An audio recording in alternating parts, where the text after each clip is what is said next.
연금 개혁안이 지금 여야가 진실공방이 벌어지고 있는데 이재명 대표가 제안한 45%는 어떻게 보세요? 그러니까 이재명 대표는 이제 연금 개혁 관련해서는 조금 공부를 좀 더 하시고 말씀을 해주셨으면 좋겠다라는 생각이고요. 저희 개혁신당은 연금 개혁안에 대해서는 KDI에서 이야기했던 구연금과 신연금 구분하는 부분에 대한 것에 대해서 동의하고 그 부분에 대해서 정책안을 내고자 합니다. 해상력 특허법 재표결을 앞두고 있는데 국민의힘 이탈표는 좀 어느 정도로 예상하시는지? 저희 자체적으로 조사했을 때는 사실 이제 10표 정도다라고 이제 말씀을 들었었는데 지금은 표 단속이 아주 강화되었기 때문에 어떻게 될지는 좀 더 지켜봐야 될 것 같습니다. 개인적으로도 그 최상병 특검법 찬성 위한 그 설득 작업하고 계시다고 전해 들었는데 혹시 지금 소기의 성과가 있으신 건지? 소기의 성과가 있다고 말씀드리기도 애매한 것이 답변하는 것을 조금 어려워하십니다. 그리고 많은 생각들이 있고 아무래도 비밀은 없는 거라서 그 부분에 대해서 조심하시는 것 같고요. 저희뿐만 아니라 뭐 민주당이나 다른 당에서도 지속적인 설득은 하고 있는 것으로 알고 있습니다.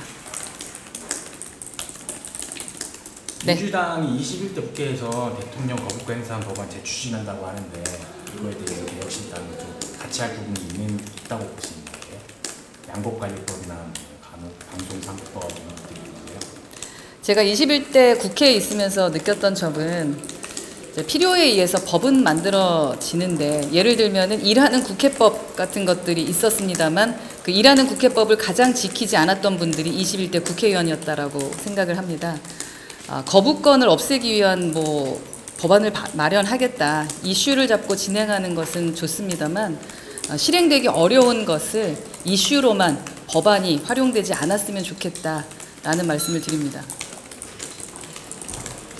혹시 1호 법안은 개혁신당 1호 법안은 원내에서 논의해서 결정합니다. 네, 그렇지 않아도 오늘 뭐 비공개 회의에서도 이야기 나눴는데요. 각각의 의원들께서 생각하시는 1호 법안이 있고 그렇다면은 우리 당의 당론을 담은 1호 법안은 어떻게 해야 될지에 대한 것을 뭐 오늘 이기인 최고께서도 말씀하신 부분도 있기 때문에 좀 테이블 위에 올려놓고 공론화시키려고 합니다.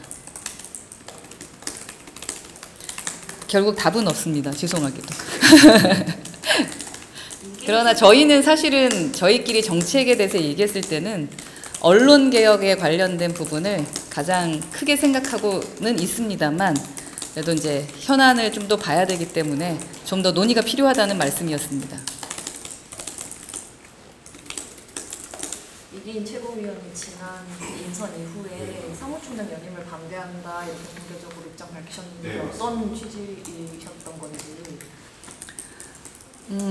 뭐 본인의 누구든 자유롭게 자신의 의사를 밝힐 수 있다고 생각을 합니다. 뭐 여러 가지 이유로 반대하실 수 있다고 생각을 하고요. 그런 차원에서 이기인 최고께서 말씀하신 것 같고요.